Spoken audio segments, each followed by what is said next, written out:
So, you know, as much as it's a poor result for Brighton, they've got to take confidence in that performance. Okay, so 3-1 Chelsea have won at Brighton. Wolves earlier today are getting off to a winning start as well.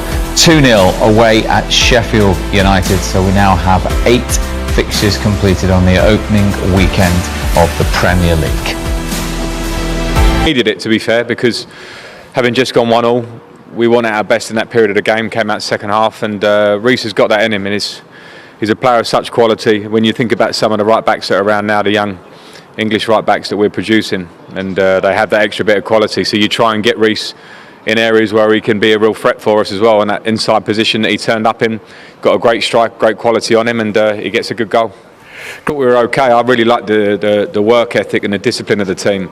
I think when you analyse the fact that we've been together pretty much as a team for 4 days after the international breaks, we had a lot of quarantines before that. New signings, HAVERTZ comes into us a week ago from another league, same as TIMO, even though TIMO has been with us for a while. I think to expect everything to click on day one is going to be very difficult.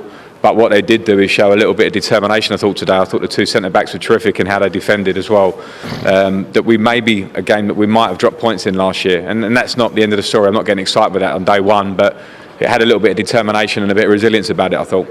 That one still, I don't really want to pin us down to that one. I think we have definitely the capabilities to play that way. We have probably 3 or 4 players that would probably want to play number 10 for us, but it can't always be that simple. I want us to be a bit adaptable, and I think when you look at Kai and you look at Mason and you look at RUBEN and you look at Ross, we've got a lot of players, Christian Pulisic coming back, Ziyech coming back, so I have to work on that one. That's where I want us to be able to look a bit fluid. It might look like a 4-2-3-1 at times, can be a 4-3-3. I want that movement within us, and the players are still working each other out a little bit, and I thought today we weren't as fluid as we could be. I don't think we got the ball between the lines. We ended up being a little bit too high and standing up there, and we couldn't find those passes between the line. I think as we work on it, I want us to have a lot more movement up front than we did today.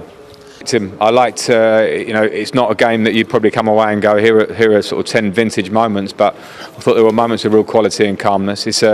It's a big ask. There's a lot on his shoulders for the signing that he was, the fact that he's young, coming to a different league. He plays the game at such a pace in terms of his quality, how he receives the ball. I thought we saw a few glimpses of that.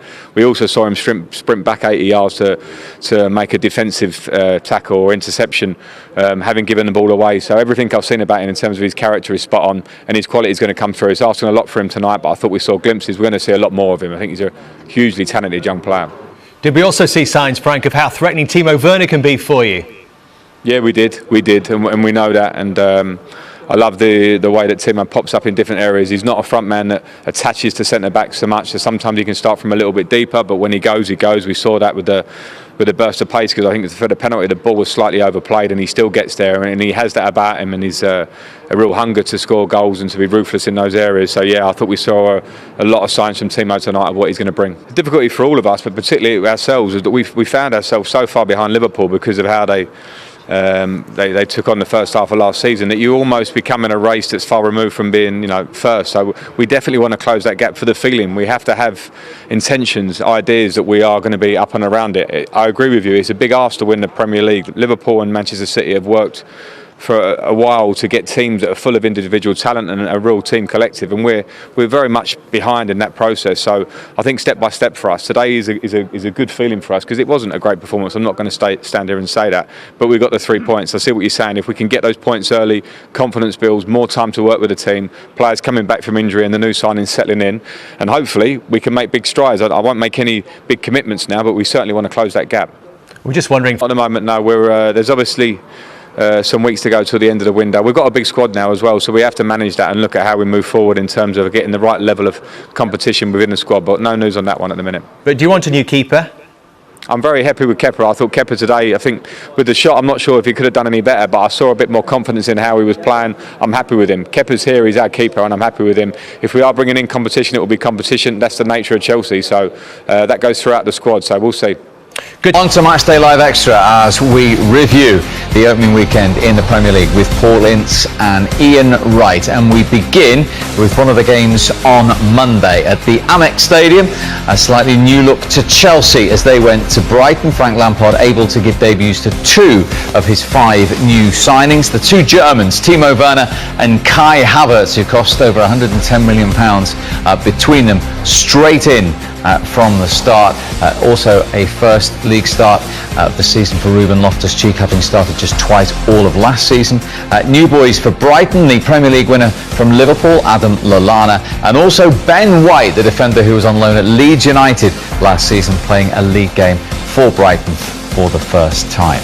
Well, it was certainly eventful. Better, Reece scored an amazing goal and would bring us back into the game, and at the end a corner decide the game. So we are very happy that we win today, and hopefully that we win more games next time.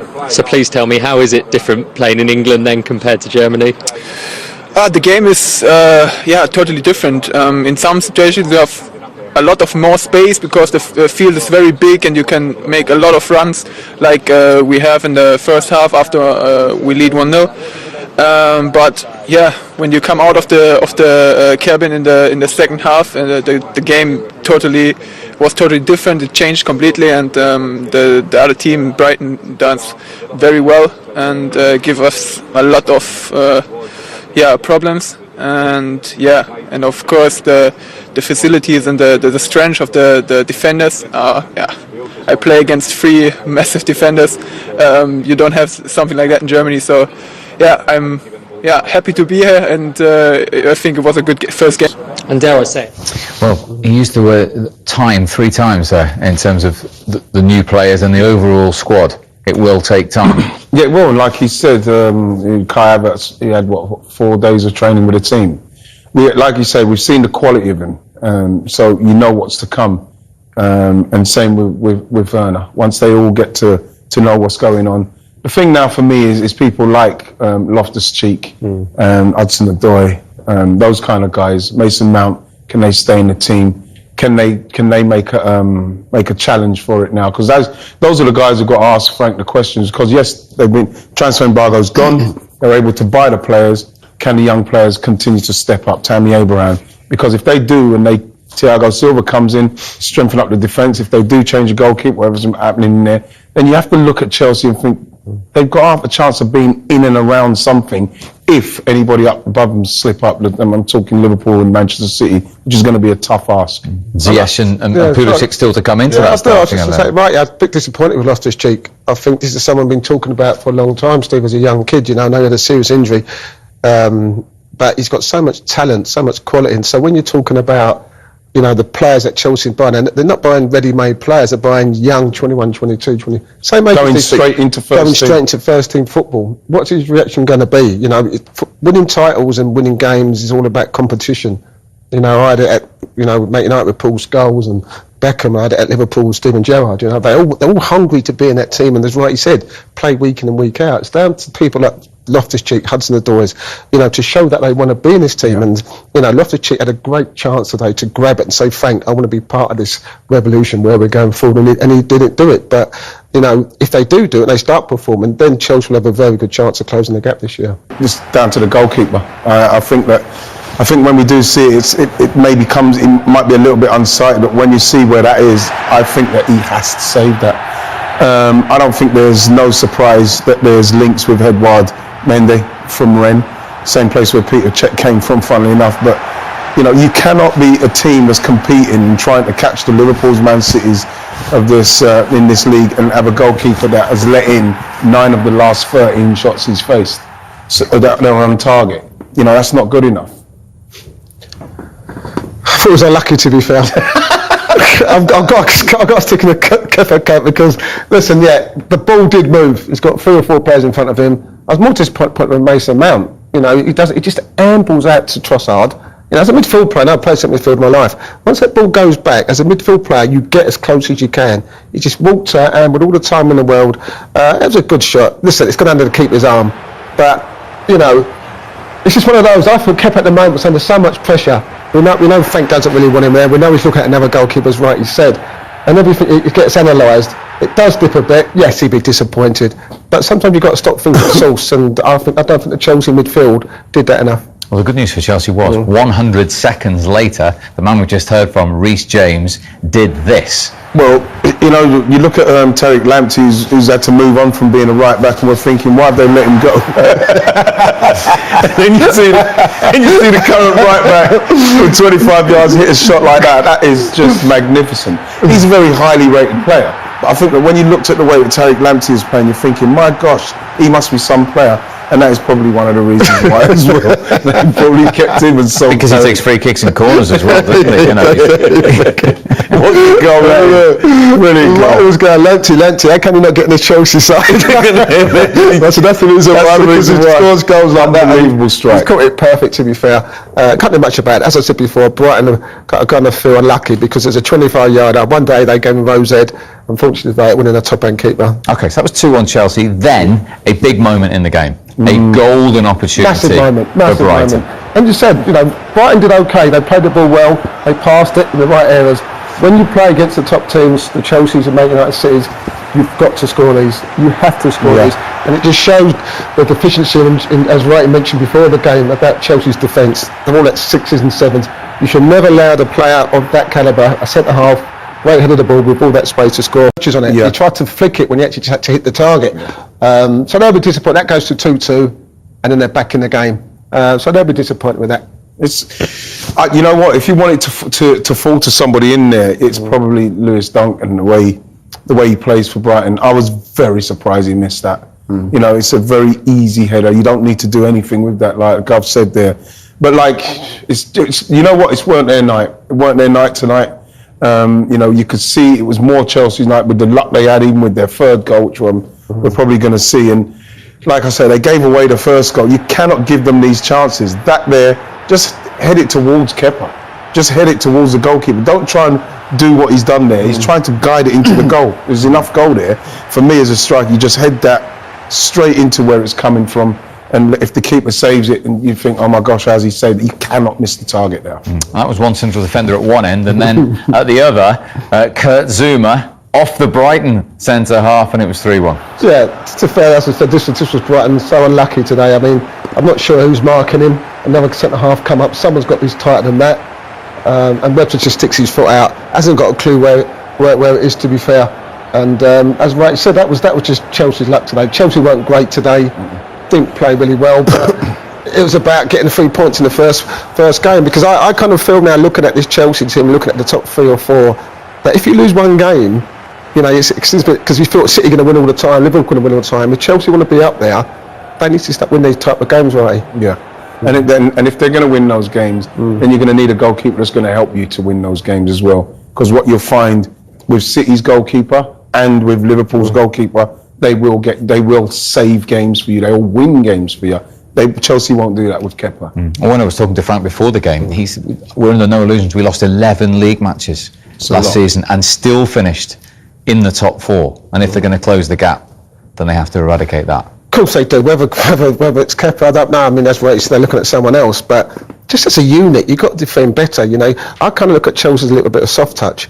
You know, really, really do. They played a lot of nice football. We talked about Loftus-Cheek tonight. He was so frustrating, me and Wrighty, you know, for someone with so much talent. He's not a kid no more. You know, he's 24, 25, a young man. This was a chance for him to kind of grab the game and say, listen, I'm still here. You know, especially with the players coming in, he's not. You know, and they're so soft in areas. They need to toughen up all over the park. Yes, you can look at Kepa, but you also got to look at Duncan, free-headed there. Where's the centre-halves? You know, it's a whole unit sometimes. I think it's easy to blame the keeper because he's the last of the defence, but sometimes the whole unit from the back 4 to the centre midfield players have got to defend the goal better. And it's easy to blame this keeper because he makes a lot of mistakes. And you always blame him by the looks of it. No, it's there. The stats are there to see. You know, when you look at the amount of goals, I'm not sure. 13 shots on target, he's letting 9. But is he as made as many mistakes as David De Gea last year? Well, this is the question. And like, you know, this is how I look at it. I think the stats are there to show that he's probably I think they said like 19 shots outside. He's letting 19 shots in from outside the box or something. He doesn't save Chelsea's match-winning saves. He doesn't do them. He doesn't do enough of them, and that is why, for somebody who's like a £71 million goalkeeper, Chelsea are now having to look at someone else. he's not the answer for him, especially if they're going to try and challenge. And is that because he's maybe lost confidence? Because we hear the rumours about Frank don't fancy him. You know, every game he's under pressure. No, I don't think it's anything to do with that. I think since he's come here, he looks the part. Price tag? I don't know. You know, when he came here, I think he had one game for Spain. I don't know how many games he played for Atletico Madrid, but it was a kind of purchase that made everybody's jaws hit the ground, because you're thinking, well, we haven't seen anything yet. Let's see what he's got. He hasn't got anything special for Chelsea to have weighed out that money for him, and you're seeing it now that he is actually costing them. He'll cost them. Okay, well, they still won the game, and talking of penalty price tags, what did you make of the two Germans overall tonight? Very, very early days, match one, haven't had too much time with their teammates. If I kind of put my manager's head on, you know, I don't think he can play up front as a central, pivotal part of the Chelsea football team. Timo Werner. I kind of feel that he's so comfortable, and even Wright was saying he gets in that position, but he wants to come towards the ball because he's not getting on it, or he wants to start drifting out left. I think Havertz could be as a number 10 for me. I don't think, you know, at Leverkusen, where he's played as a centre forward all last season, not used to running back, you know, with full-backs and that. I think he hasn't got the pace. We saw one time when he give it away and yet to kind of get back, but that's not his game. You don't pay £90 million for someone to keep chasing full-backs back. So I see him as more as a number 10. Whether you can go with a Pulisic and Havertz, I don't know, but it's the balance of the team that's so important for me. And when you look at Liverpool's top three, City's top three, Man United's now top three, you know, they play consistently every week. Frank's got to get that top 3 or 4, where it is, right, if they're going to get challenged this title this year. The thing with Timo Werner, with his pace, once he does get to the pace of what he's going to play, I don't know what it was today. Was it a 4-2-3-1? And if that's the case, then he will stay right in the centre. He's got to learn to do that, because if you're going to have Pulisic, Havertz, and Ziyech, then that's enough chances for you to stay in there and not start to drift out. Probably, if it's me right now, that's what he'll probably have to learn to do, because I don't see him playing anywhere else in respect to the way Frank wants to do it, because I see him as their goal-scoring guy. So it's going to be interesting to see how it works, because the rest of those guys, they play those positions, and they're the creativity for him to be the end product. And some nice touches from Havertz along the way tonight. Yeah, I think that it was one of those situations again where he's playing against a team that you'll see is Brighton, and the games what he plays in Germany, you know, it's a similar kind of intensity, but nothing's like the Premier League and what this Brighton team, how this Brighton team played today. But you could see his left foot looks very nice, got some nice touches, seems very, very calm and cool about the way he plays the game. Congratulations, first 3 points this season. What did you make of the team's first performance this season? No, I think obviously coming here we knew it was going to be a tough game, but we knew we needed to get off to a good start and get the 3 points. And what a first Premier League goal for you. What was going through your head before you scored that screamer? No, I mean, I looked up and saw space and I had time. I knew I have a good shot, so I thought, let me give it a go, and it hit the back of the net. And debuts for Havertz and Werner, just how much do they bring to this squad? No, they're obviously getting to world-class players and they're large additions to our team, and they bring a lot, and we showed that today. You can see why he's called Turbo Timo. Yeah, I mean, he's obviously got a lot of pace, and we like to use that. A long season ahead, how much do you expect this Chelsea side to improve as the season goes on? No, I think we're only going to get stronger. I mean, there's still new players, so we need to bond and get stronger as a team, and I think we're going to get stronger week on week. Liverpool up next, are you confident you can get a good result at home? Yeah, I think they're coming to Stamford Bridge, and it's obviously going to be a tough game. Last season they won the league, so we know it's going to be a fight, and we're looking forward to it. Well done today. Thank you for your time. Thanks.